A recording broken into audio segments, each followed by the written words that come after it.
Dhanik Bharat educational institutions inter IIT JEE NEET admission open. EMI ఈ మూడు అక్షరాలు వినగానే మనలో చాలా మందికి గుండెల్లో దడ మొదలవుతుంది కదా. ఒకప్పుడు ఇల్లు కొనాలంటే లేదా కారు కొనాలంటే మాత్రమే బ్యాంకుకు వెళ్ళి అప్పు చేసేవాళ్ళం. కానీ ఇప్పుడు జొమాటోలో బిర్యానీ ఆర్డర్ దగ్గర నుంచి ఫారిన్ ట్రిప్స్ వరకు అంతా ఈఎంఐ మాయే. ఇది ఒక భయంకరమైన ఉచ్చు. 2024-2025 ఆర్థిక సంవత్సరానికి సంబంధించిన ఒక రిపోర్ట్ ప్రకారం మన దేశంలో 28.3 కోట్ల మంది అప్పులు కడుతున్నారు. అంటే దాదాపు 90% మంది భారతీయులు ప్రతి నెల ఏదో ఒక ఈఎంఐ కడుతూనే ఉన్నారు.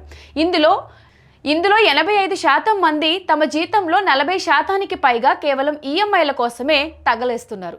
అసలు మన దేశంలో ఫైనాన్స్ కంపెనీలు ఈ ఇన్వెస్ట్మెంట్ లోన్స్ యాప్స్ చేస్తున్న చీకటి దందా ఏంటి? సామాన్యులు ఈ ఉచ్చులో పడి ప్రాణాలు ఎలా తీసుకుంటున్నారో ఈ వీడియోలో తెలుసుకుందాం.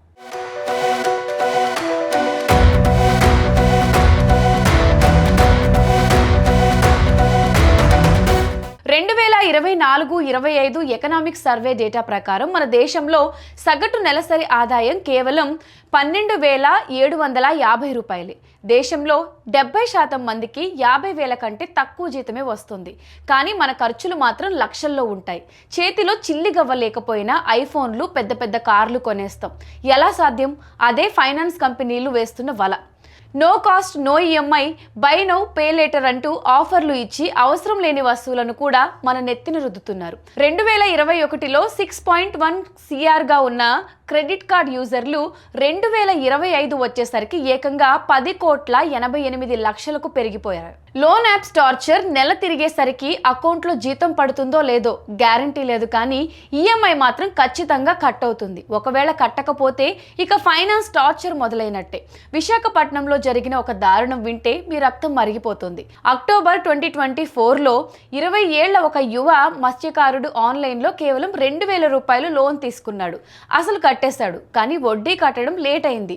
దానికి ఆ లోన్ యాప్ వాళ్ళు అతని అకౌంట్స్ హ్యాక్ చేసి అతని ఫోటోలను, న్యూడ్ ఫోటోలను మార్ఫింగ్గా చేసి ఫ్రెండ్స్కి వాట్సాప్లో పంపించారు. పరువు పోయి ఆ కుర్రాడు ఆత్మహత్య చేసుకున్నాడు. అప్పటికే అతనికి పెళ్ళయి కేవలం 47 రోజులు మాత్రమే అయ్యింది. ఇది ఒక్క విశాఖ ఘటన మాత్రమే కాదు. పాండిచేరిలో 33 ఏళ్ల చికెన్ షాప్ ఓనర్ లుథియానాలో బట్టల వ్యాపారం చేసి ఒక వృద్ధ దంపతులు ఇలా ఎంతో మంది ఈ ఫైనాన్స్ కంపెనీల రికవరీ ఏజెంట్ల టార్చర్ తట్టుకోలేక ఆత్మహత్యలు చేసుకున్నారు. ఒక అంచనా ప్రకారం ఈ ఈఎంఐల భారం భరించలేక దేశవ్యాప్తంగా రోజుకి కనీసం 2 అంటే ఏడాదికి 700 మందికి పైగా ప్రాణాలు తీసుకుంటున్నారు. హై శాలరీ ఎంప్లాయీస్ పరిస్థితి ఇది కేవలం పేదవాళ్ల పరిస్థితి మాత్రమే అనుకోకండి. హైదరాబాద్లో నెలకు 2 లక్షల రూపాయలు సంపాదించే ఒక సాఫ్ట్వేర్ ఎంప్లాయీ కనీసం 10,000 కూడా సేవ్ చేయలేని దారుణమైన స్థితిలో ఉన్నాడు. ఎందుకంటే అతని జీతం అంతా ఈఎంఐలకే పోతుంది. పాత అప్పు తీర్చడానికి కొత్త అప్పు, మళ్ళీ దానికి ఇంకో అప్పు. ఈ ఊబిలో కూరుకుపోయి మానసిక ప్రశాంతతను కోల్పోతున్నారు.